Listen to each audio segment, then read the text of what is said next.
Um luxo termos Alexandre Garcia de segunda a sexta-feira no Café com a Gazeta do Povo.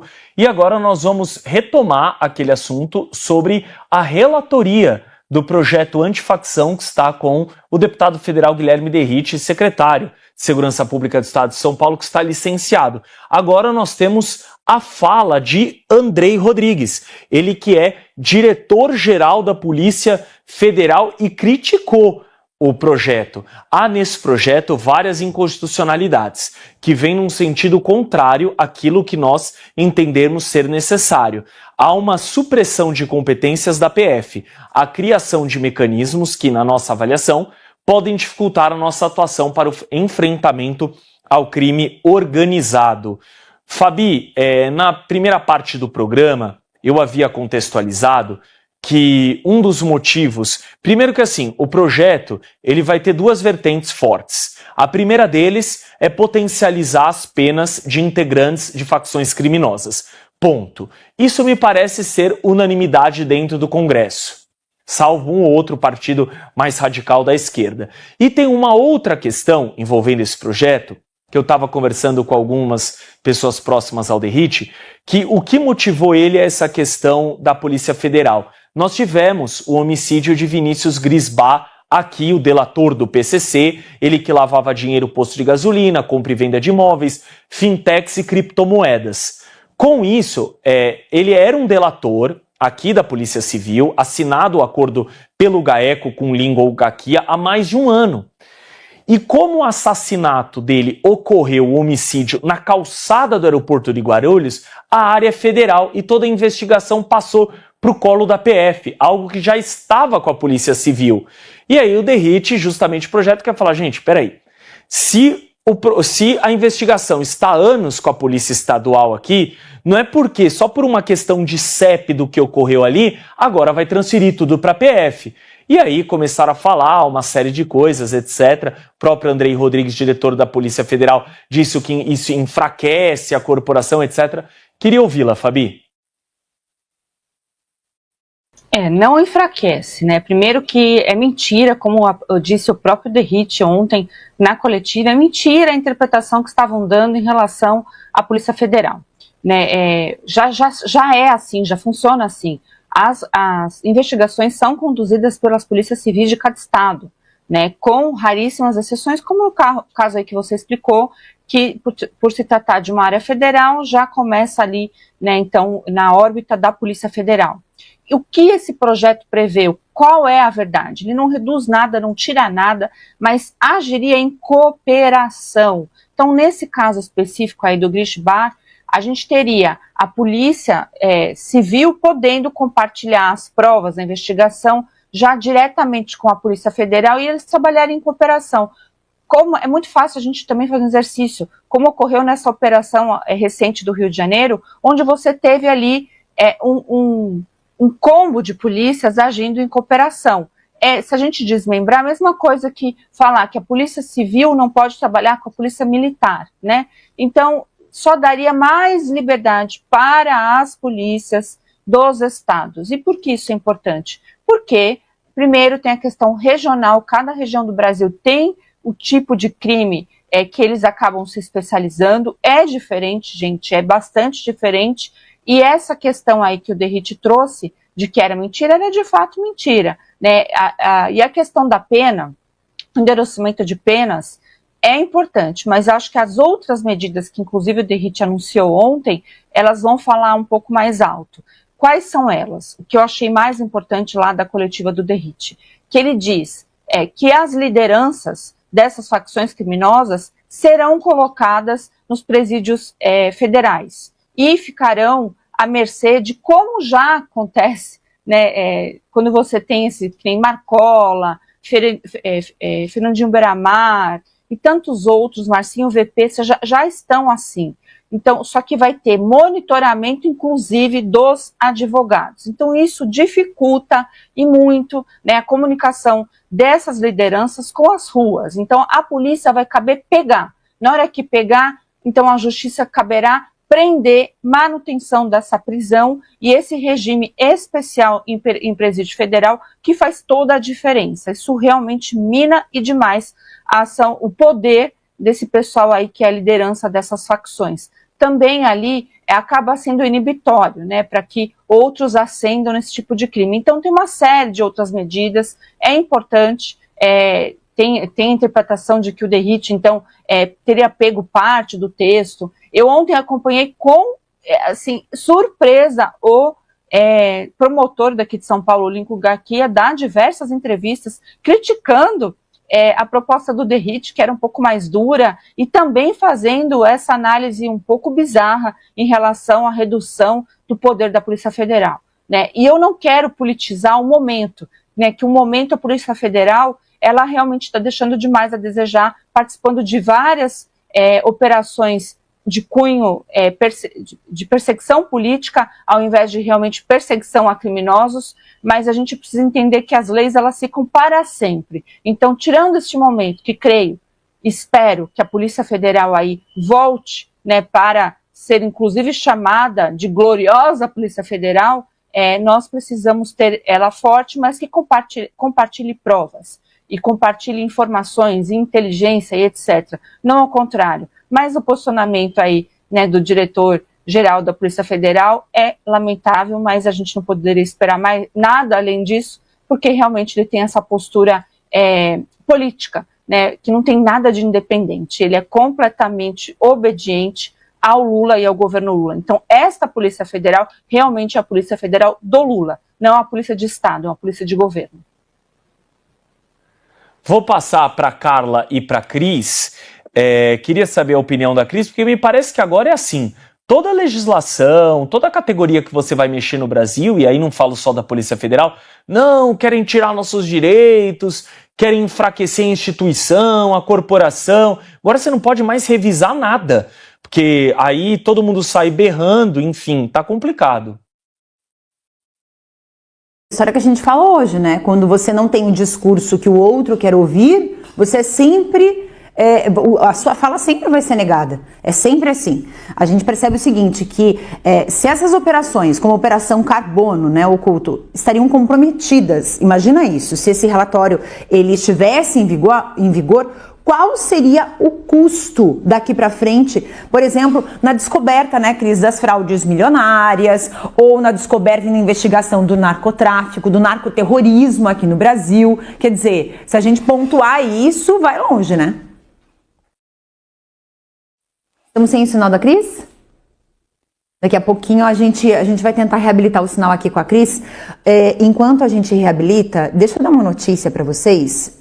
Uma notícia bastante difícil. Houve um engavetamento entre duas carretas e uma van, no sentido Santa Catarina.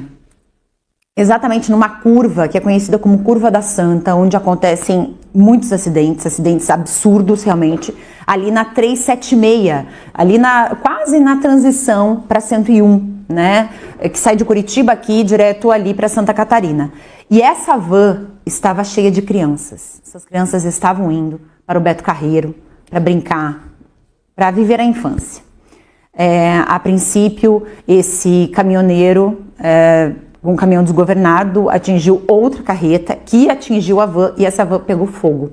A gente vai trazendo mais informações para vocês, isso aconteceu agora nessa madrugada, e a gente vai trazendo as informações mais atualizadas, tá? Cris, eu vou devolver para você, acho que a gente já está contigo aqui. Maravilha!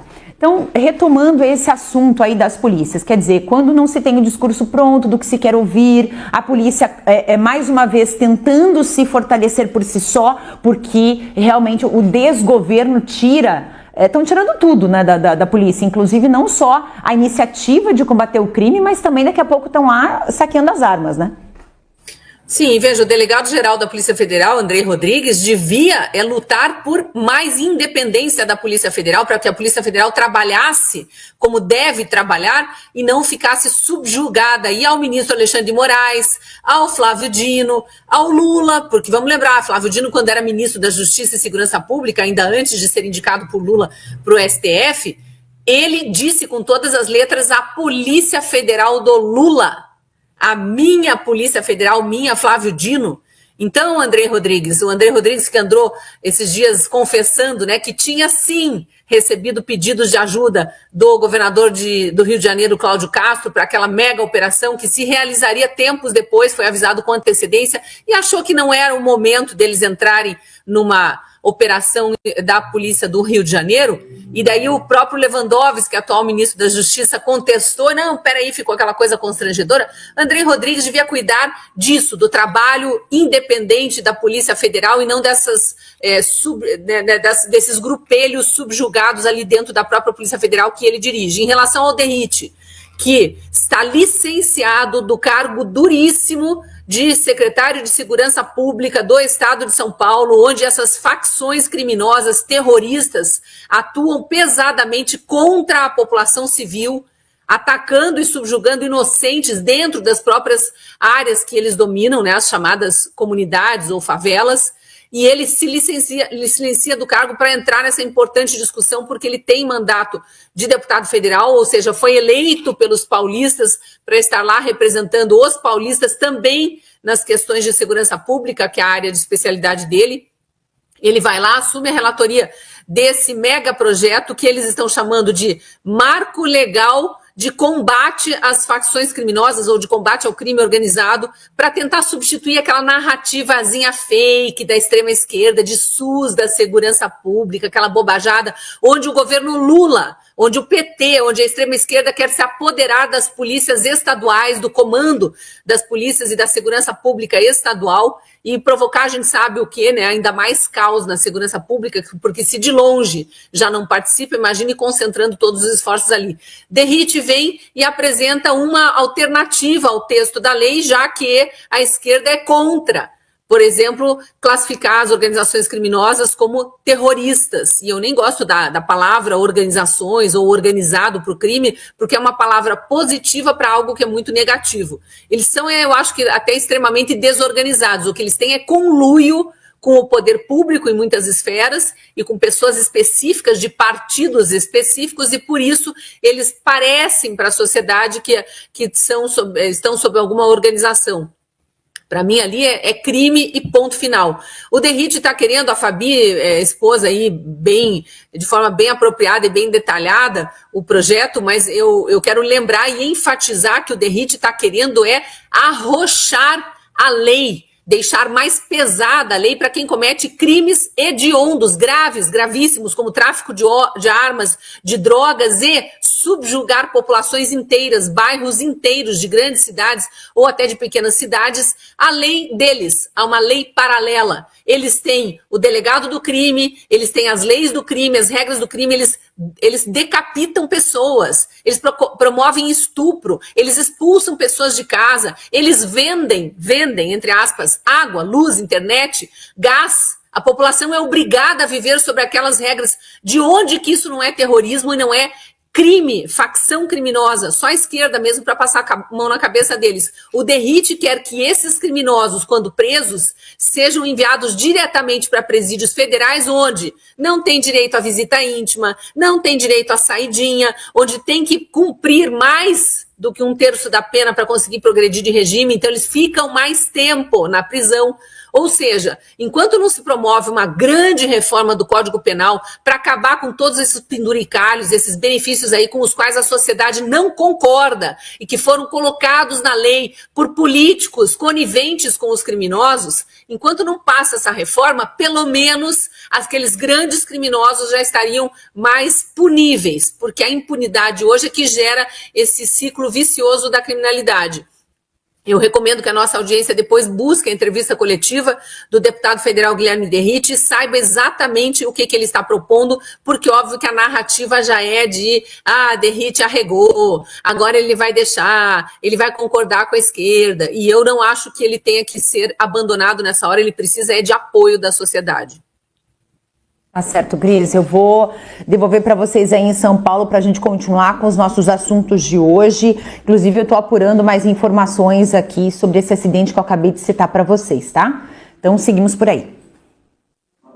Bom, e seguindo nossa pauta, então, para a Fabi, para a Cris, para a Carla, todos comentarem, também quero saber a opinião de vocês aqui no nosso chat, nós temos a Procuradoria-Geral da República, na figura de Paulo Gonet, pedindo a condenação, surpreendeu um total de 0 pessoas, de todos os integrantes do núcleo 3, da suposta trama ali do golpe de Estado. Então veja, eles dividiram em 4 a acusação da PGR. O primeiro, que eles chamam ali do núcleo cérebro, do qual Bolsonaro, Braga Neto, General Heleno faziam parte. Aí tem esse 3, que é a alta cúpula do Exército, os kits pretos, que seriam quem iria operacionalizar o golpe. Nós já falamos no núcleo 4 também, que seria o núcleo da desinformação, etc. E isso tudo assinado na denúncia de Paulo Gonet. Nós temos a lista de todos aqueles que então foram pedido a condenação pela PGR. Lembrando que, por serem membros do Exército,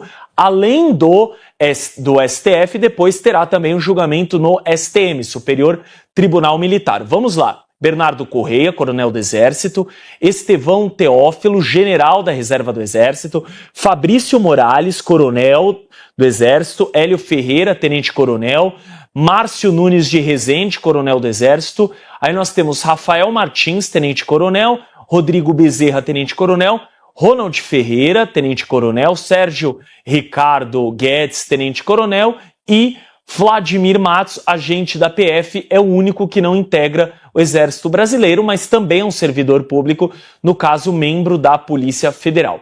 Fabi, essa questão dos kits preto também me parece ser um calcanhar de Aquiles entre muitos na narrativa do suposto golpe de Estado, como foi a questão do Felipe Martins, que nunca foi aos Estados Unidos, e ainda que tivesse sido uma viagem, não imputa crime a ninguém, a questão da delação de Mauro Cid, que foi e voltou no mínimo 6 vezes, foi coagido, a gente sabe que pressuposto básico de uma delação é espontaneidade, não houve, várias questões. No caso dos kits pretos, na narrativa apresentada na denúncia de Paulo Gonet, o golpe todo não aconteceu porque um dos kits pretos perdeu o táxi. Fabi, eu fico perguntando, a gente tem que orar todos os dias no Brasil 2025 para não perdermos, para não entrarmos em guerra. Porque se a gente tem um exército que não consegue aplicar um golpe porque um membro perdeu o táxi, o que será de nós? Olha, esse núcleo 3, ele traz à tona algo que é muito forte aqui para quem ainda tem um pé um pouquinho na justiça. Ele acaba colocando muito em evidência a questão do juiz, né? Porque o ministro Alexandre de Moraes, que é o relator deste caso, ele foi na Globo em janeiro de 2024 dar uma entrevista, então aí ele acaba colocando essa operação aí do que teria ocorrido dos kits pretos e que ele seria ameaçado de morte, né? Estava ali na linha, né, de organização, que foi uma pataquada isso aí, e obviamente não aconteceu, né, este é o grande problema, e estava ele, o presidente Lula e o vice-geraldo Alckmin. Nesta parte onde fica escancarado de que como um juiz, o próprio relator, ele pode ser vítima e ser o responsável para relatar um caso no Supremo Tribunal Federal. Então isso é a gritante violação, né, da suspeição, que o juiz é muito mais que suspeito, porque suspeito você tem que ter ali, né, inimizade ou amizade com o réu. Neste caso, ele era a vítima, então isso se deixa muito escrachado. Outra questão também desse núcleo especificamente é que são homens que serviram o Exército por muitos anos. São mais de 20 anos, a grande maioria deles ali, e com a conduta ilibada, participando de várias e várias operações onde se conserva a paz, onde, né, o que o Exército faz. Então, realmente não tem um passado penal aí, considerável, embora, né, muitos acham que isso se trata de um julgamento constitucional, não é um julgamento meramente penal, é um julgamento meramente de narrativas. E o Paulo Gonet, ele fez em todos esses núcleos diferentes, ele deu um Ctrl-C, Ctrl-V, só mudou o nome, isso é real, né, nas denúncias. Então, apesar de ser um núcleo específico, apartado, ele é um núcleo que também deixa bem caracterizado aí a questão de que não foi individualizadas as condutas, né? Então ontem, o dia inteiro, os advogados, nas suas sustentações orais, demonstraram documentos, provas irrefutáveis, coisa que nem a Polícia Federal, muito menos o procurador aí, o Paulo Gonet, conseguiu trazer aos autos. Prova negativa, que é aquela prova que mostra a inocência da pessoa. Quem tem que fazer, a lógica do julgamento é o contrário. Quem tem que mostrar a culpa de algum crime, a tipificação, é a PGR. Mas neste caso, como em tantos outros, fica muito explicitado que os advogados, além de fazer a defesa pelo que está na lei, têm que sair correndo e buscar provas que inocentam seus clientes. Então isso ficou muito claro. Eu chamo a atenção para um advogado jovem ontem, eu não me lembro o nome dele, peço desculpa que eu não me recordo o nome, mas ele, na sua sustentação oral, fez uma declaração maravilhosa, inclusive citou uma parte de Isaías, consagrou o tribunal a Deus e disse que a vingança de Deus iria perseverar. Para a gente entender como é complicado, né, quando você tem um cliente que pode ser condenado a vários e vários anos de prisão sem provas nos autos e que você, sabedor da justiça e da lei, tem que apelar para aquele que verdadeiramente é Deus, né, não é o ministro Alexandre de Moraes, porque a corte não inclina seus ouvidos para a verdadeira justiça. Então é isso, esse julgamento de hoje, esse resumão, é isso que ocorre. Pois é, Fabi, lembrando, pode deixar até a Fabi aqui na tela, lembrando, Fabi, que nós temos os embargos de declaração, que a defesa do Bolsonaro já apresentou, já foram negados, já formou maioria ali dos 4, né, porque agora que Fux deixou a primeira turma tem apenas 4, então quando já temos 3 votos, já entende-se que é maioria, isso já teve, durou ali, foi super rápido, durou questão de 24 horas, todos apresentaram votos, a Carmen Lúcia foi a última, e agora resta apenas embargos infringentes. Uma vez que esses embargos infringentes também sendo recusado, trânsito em julgado.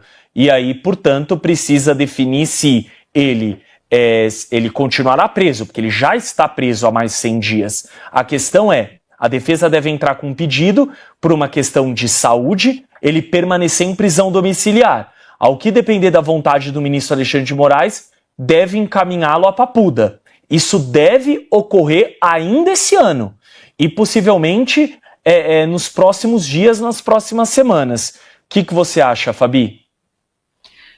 O roteiro é esse mesmo, né? Tem aí, com certeza, a apresentação dos embargos infringentes, que tem, são duas coisas. Tem o recebimento dos embargos infringentes e aí teria, então, a votação, né, a apreciação dos embargos em si. O recebimento, quem faz é o próprio relator. E ele já houve precedentes, no caso, por exemplo, da Débora do Batom, que ele simplesmente disse que não houve divergência suficiente. Embora o Código de Processo Penal diga que basta não ser unânime. Então, basta não ser unânime, bastaria somente um voto divergente. Mas ele inventou ali, a gente sabe que ele é fadado a invencionices, e ele inventou que seria necessário ao menos 2 divergências, e a gente sabe que não houve. Então, provavelmente, a não ser, né, que as coisas mudem, e pode mudar, gente, porque a gente está falando de um julgamento meramente político, e político é dinâmico, não é jurídico. Se fosse jurídico, teria a obrigação de receber esses embargos, porque uma divergência basta. Mas provavelmente ele deve recusar, e aí com a recusa não é nem apreciada a peça dos embargos, e então você tem os embargos, o trânsito em julgado, tem algum outro tipo de recurso, mas provavelmente isso não seria mais recebido. A gente sabe, por exemplo, que tem embargo dos embargos, isso ocorreu. No julgamento do Lula a gente viu muito isso. Aliás, teve decisões que mudaram a rota ou deixaram os dias mais procrastinado em relação à condenação dele justamente por isso, porque tinha os embargos, e não estou exagerando. Para quem acompanhou na época sabe a quantidade de recursos que a banca de advogados enorme, gigantesca, aliás, presidida pelo Zanin, que hoje, ironicamente, faz parte do julgamento do maior opositor político do Lula, faz parte, é presidente, inclusive, da turma. Então, é isso, né? Infelizmente, não vejo uma mudança de rota aí.